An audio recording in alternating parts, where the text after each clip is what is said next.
What are some of the worst countries to work as a journalist? In 2017, there were more than 260 arrested worldwide, according to the Committee of the Protection of Journalists. Turkey, China, Egypt together account for half of all the imprisoned journalists.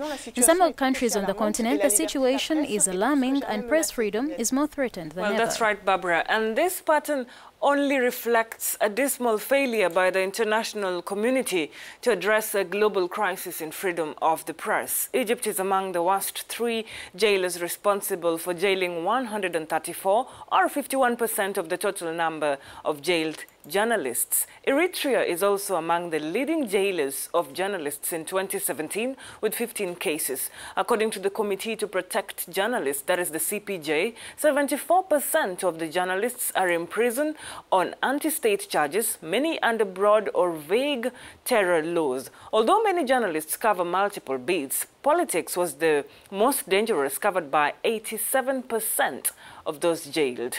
Let's now speak about this issue with Maria Barnett, an Associate Director at Human Rights Watch. She joins us now from Washington in the United States. Good morning, Maria, and Happy New Year to you.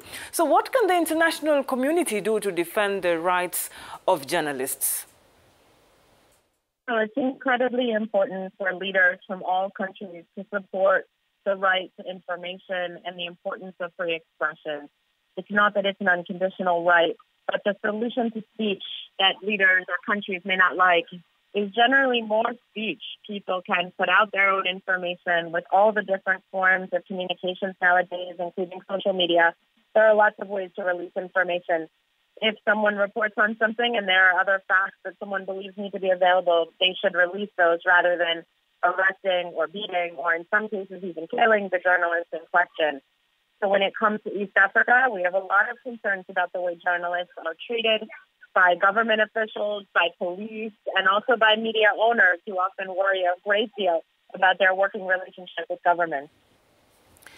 So, Maria, today several journalists are quitting their jobs, especially in very dangerous and stressful environments. What is the responsibility of media houses to protect their journalists?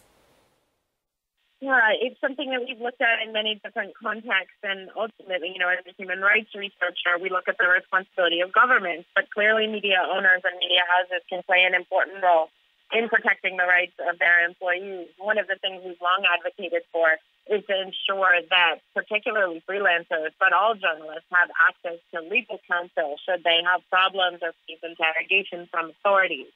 One of the ways that journalists are vulnerable to self-censorship is that they feel that they will be unsupported if they have to face intimidating interrogation from police or government authorities. If media houses, even on behalf of freelancers, is willing to provide media lawyers so that journalists are accompanied to those interrogations by lawyers, there are people there fighting for their rights, explaining what their rights are, ensuring that police follow due process.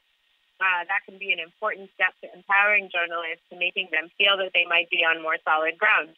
But the lawyers need to be there, and the lawyers need to feel that they can do their job.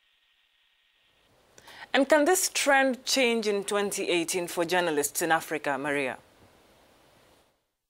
Well, it's very hard to say. Obviously, the rise in the discussion of fake news has been, I think, ultimately very frustrating. As I said, the right to free expression is important. The right to information is important. And journalists play a really pivotal role in providing information to voters from all countries. We have longstanding concerns about the killings of journalists in Somalia, about the political pressure and partisan pressure the journalists have been put under in the run-up to elections in Uganda and in Kenya, and some of the threats to journalists and the closure of media houses in Tanzania. So when you look across the board in East Africa, things remain very difficult. Well, thank you very much, Maria Barnett, for accepting to speak to us today about this very worrying trend of journalists all over the world. Maria Barnett there joining us from Washington, D.C. She's an Associate Director at Human Rights Watch and in charge of the organization's work on East Africa with expertise in Uganda, emerging human rights issues in Central Africa and Somalia.